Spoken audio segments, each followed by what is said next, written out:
Эта война ментальная, направленная не на физическое истребление населения, а на уничтожение всего общества целиком.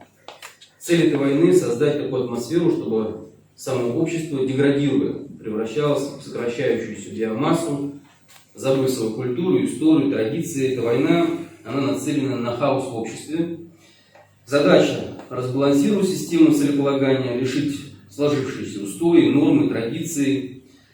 Это воздействие на сознание, на менталитет, на умы людей. Ментальная война – война за изменение мировоззрения. И не только против населения противника, в нашем случае населения российского государства, но и в собственных странах, союзников, партнеров. Опасность этой войны, в том числе, носит поколенческий характер. Последствия такой войны, они находятся на поверхности, проявляются через поколения. Примером можно послужить то, что уже сегодня европейцы предпенсионного возраста спокойно реагируют на то, что их внуков и внучек растят бесполыми существами в местных детских садах.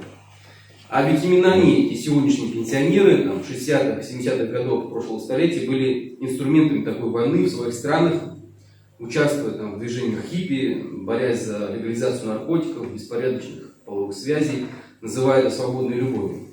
Вот трудно представить, как будет выглядеть коренное население Европы лет через 15-20.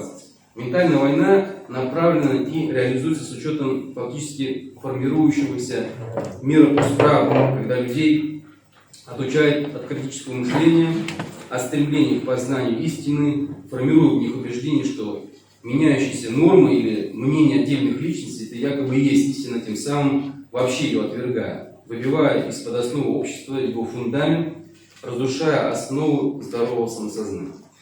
Вот только истина сдерживает человечество от всего пагубного, к чему норовит скатиться общество. Под влиянием манипуляторов начинают жить такими категориями, как мода, тренд, норма, свободная любовь, популярны такие выражения «каждый прав по-своему» и так далее. Как может быть так, чтобы лицом экономического форума, который прошел недавно при поддержке, в том числе и государства, уже в нашей стране, может быть известным популярным шоуменом, то есть его лицом, один из продвинутых молодежных журналов этого человека назвали «женщиной года». Как такое может быть? Это у нас дома, да, вот таких примеров много.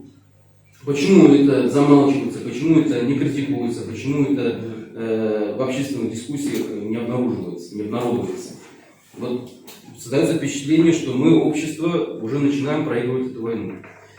Наша страна многоконфессиональная, многонациональная, и в религии ислам передается, что Бог создал нас разными, чтобы мы познавали друг друга. У нас одна страна, одна родина, один дом, Россия.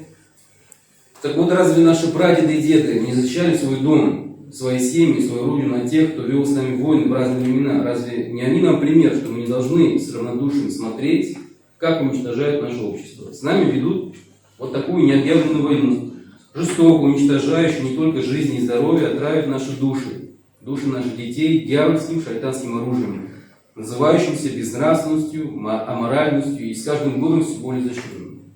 Это системная методичная война, приносящая свои результаты. Народы России много связывает, но ничто так никогда нас не объединяло, как общий враг. В окопах и на заводах тыла в Великую Отечественную войну бок о бок воевали христиане, мусульмане, шли в бой Кавказ с белорусами и среднеазиаты с украинцами. Всех нас объединяла война против фашистских захватчиков. Сегодня формирование гражданской идентичности, в том числе и молодежи, разных народов, разных конфессий, может произойти, считаю, только через осознавание и противостояние этой необъявленной, скрытой ментальной войны.